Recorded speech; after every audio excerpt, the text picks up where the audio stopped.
இந்த ஒரு தோசையில பல வகை கால்சியம் சத்து, புரோட்டீன் சத்து, ஃபைபர் சத்து இருக்குன்னு சொன்னா உங்களால நம்ப முடியுமா? அது மட்டும் இல்ல, வாரத்துல 7 நாளைக்குமே இவ்ளோ ஈஸியா ஒவ்வொரு நாளைக்கு ஒவ்வொரு விதமான பிரேக்ஃபாஸ்ட் செஞ்சு சாப்பிட முடியுமா? அப்ப கண்டிப்பா நம்ம வீடியோவ நீங்க ஃபுல்லா பாருங்க. இதுவரையும் நம்ம சேனல சப்ஸ்கிரைப் பண்ணலாம் சப்ஸ்கிரைப் பண்ணிக்கோங்க. பெல் பட்டனையும் கிளிக் பண்ணிக்கோங்க. இந்த தானியங்களோட பெயர்கள ஃபர்ஸ்ட்டு நான் சொல்லிர்றேன். தெரியாதவங்க தெரிஞ்சுப்பாங்க. இது வந்து மக்காச்சோளம், இது வந்து கம்பு, இது வந்து கேழ்வரகு, இது வந்து கருப்பு சுண்டல். இந்த மக்காச்சோளத்துல அதிகப்படியான ஃபைபர் கன்டென்ட் இருக்கு. ஃபைபர் அதிகமா இருக்கிறதுனால, இது நம்ம பாடிக்கு இன்டைஜஷன் ப்ராப்ளம் இல்லாம பார்த்துக்கும். அது மட்டும் இல்ல, இதுல நெறைய ஆன்டி ஆக்ஸைட்ஸ் இருக்கு. இத நம்ம மார்னிங் பிரேக்ஃபாஸ்ட்டா எடுத்துக்கிறதுனால, நம்ம உடம்புக்கு ரொம்ப நல்லது. இத எப்படி அரைக்கிறது நான் இப்ப சொல்றேன்.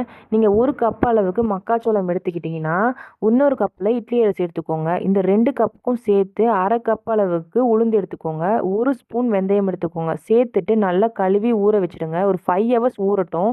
ஊறினதுக்கு அப்புறமா இத நீங்க அரைச்சுட்டு, இன்னொரு 5 ஹவர்ஸ் புளிக்க வைங்க. அதுக்கப்புறம் இதில நீங்க இட்லியோ, தோசையோ இல்லன்னா பணியாரம் எப்படி உங்களுக்கு எப்படி விருப்பப்படுறீங்களோ, நீங்க அப்படி செஞ்சு சாப்பிட்டுக்கலாம். மார்னிங் சாப்பிடுறது ரொம்பவே நல்லது. ட்ரை பண்ணி பாருங்க. அடுத்து நம்ம கம்பு பார்க்க போறோம். இந்த சம்மருக்கு ஒரு சிறப்பான காலை உணவு எதுன்னு கேட்டிங்கன்னா, கம்பு தான். இது நம்ம உடலுக்கு அதிகப்படியான குளிர்ச்சிய குடுக்கும். அதே மாரி வெயிட் லாஸையும் வந்து நல்லா வந்து வெயிட்ட வந்து ரெட்யூஸ் பண்ணி குடுக்கும். நம்ம உடம்புல இருக்க கெட்ட ஃபேட்ட வந்து பர்ன் பண்ணும். கம்பும் கூழ் கேள்விப்பட்டிருப்பீங்க. கம்பு நெறைய பேர் கூழ் பண்ணி சாப்பிடுவாங்க. நெறைய பேர் கூழ் பிடிக்காது. அந்த மாரி இருக்கவங்களுக்கு நீங்க வந்து ஒரு தோசை மாவு மாரி அரைச்சு தோசை சுட்டோ, இட்லி சுட்டோ, பணியாரம் சுட்டும் குடுக்கலாம். ரொம்ப ஈஸி.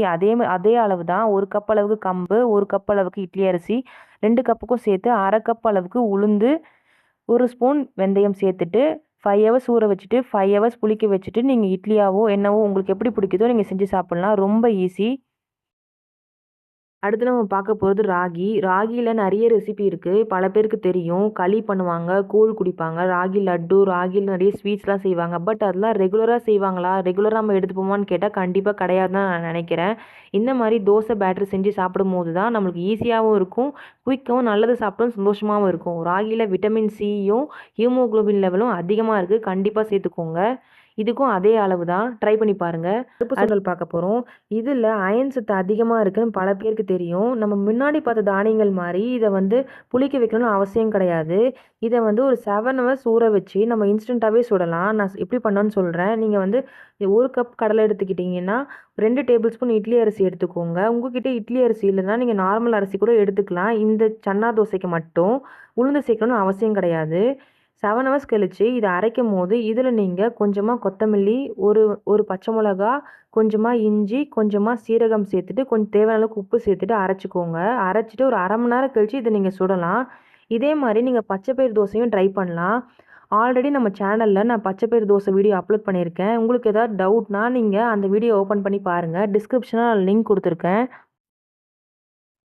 நான் வந்து மக்காச்சோளம் வச்சு இந்த பேட்டர் ரெடி பண்ணியிருக்கேன். உங்களுக்கு எந்த தானியம் வந்து நீங்க சாப்பிடணும்னு நினைக்கிறீங்களோ, அந்த தானியத்தில நீங்க பேட்டர் ரெடி பண்ணி உங்களுக்கு எப்படி பிடிக்குதோ, இட்லியோ, தோசையோ, பணியாரமோ, இல்ல அடை தோசை எப்படி வேணா நீங்க செஞ்சு சாப்பிடலாம். பட் வந்து நீங்க வந்து ரொம்ப நாளைக்கு வர மாரி வந்து அரைச்சு வச்சுக்காதீங்க. மேக்ஸிமம் 2 டேஸ்க்கு அரைச்சுக்கோங்க. 3 டேஸ், 1 வீக் அந்த மாரி வந்து நெறைய பேட்டர் அரைச்சு ஸ்டோர் பண்ணி வச்சு சாப்பிடாதீங்க. அது நல்லது ரொம்ப நல்லது இல்ல. இந்த வீடியோ உங்களுக்கு பிடிச்சிருந்துச்சுன்னா, நீங்க லைக் பண்ணுங்க, ஷேர் பண்ணுங்க, நம்ம சேனல சப்ஸ்கிரைப் பண்ணுங்க. Thank you.